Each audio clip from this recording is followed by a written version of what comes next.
The 2025 National Annual Conference of the Controller and Accountant General's Department of Ghana was held under the theme Enhancing Public Financial Management Excellence. It was aimed, among other things, at evaluating the department's performance not only over the past 1 year, but also gather insights from participants and stakeholders to improve its operational efficiency in the coming financial year. The conference also afforded the participants the opportunity to develop strategies to institutionalize best practices in their various offices throughout the country. More than 5,000 delegates from across the 16 regions of the country took part in the two-day event at the Volta regional capital of Ho.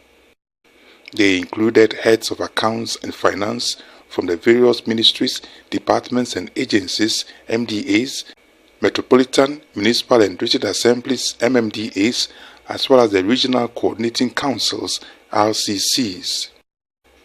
Discussions at the conference focused on issues such as the pivotal role of public sector accountants in revenue generation and the effective control and reduction of public expenditure. Addressing the meeting, the Controller and Accountant General, Kwesi Agyei, used the occasion to again stress the importance of accurate payroll validation to prevent the disbursement of salaries to unqualified personnel. To improve public financial management, we will ensure the integrity of the payroll. I want to remind payroll validators about the serious consequences of processing salary payment for unqualified individuals, as outlined in Public Regulation 90 of the Public Financial Management Regulations and Section 96 of the PFM Act, which details offences and penalties.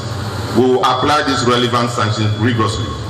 Therefore, I encourage validators to carefully review the electronic salary payment vouchers to ensure all information is accurate before proceeding with the validation.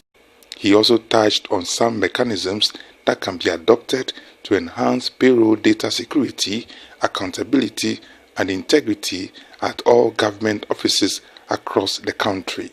The payroll system will use data encryption, access controls, and multi-factor authentication to protect sensitive employees' information from unauthorized access and data breaches. Implement regular biometric identification and validation, such as fingerprint or facial recognition, to ensure accurate employee verification and prevent payroll fraud.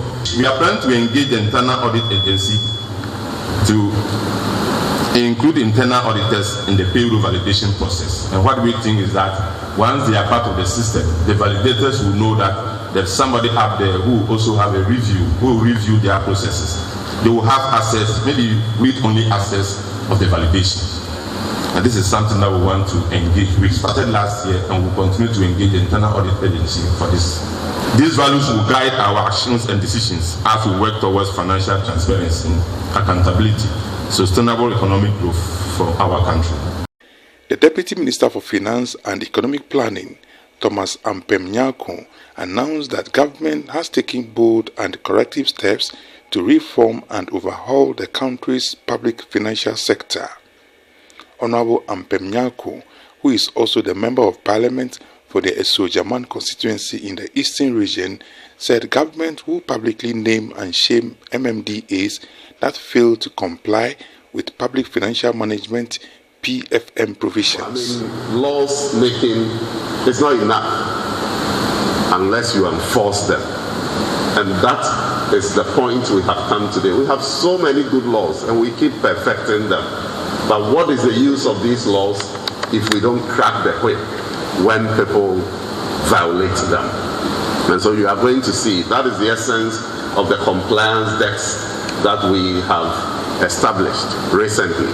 And we are going to name and shame MDAs that do not comply with the PFM provisions, and also proceed to prosecute those that engage in infractions. We must move on to the level of prosecution in order to enhance discipline in the management of our public funds. Makafui Attipoe, TV Africa News, Ho.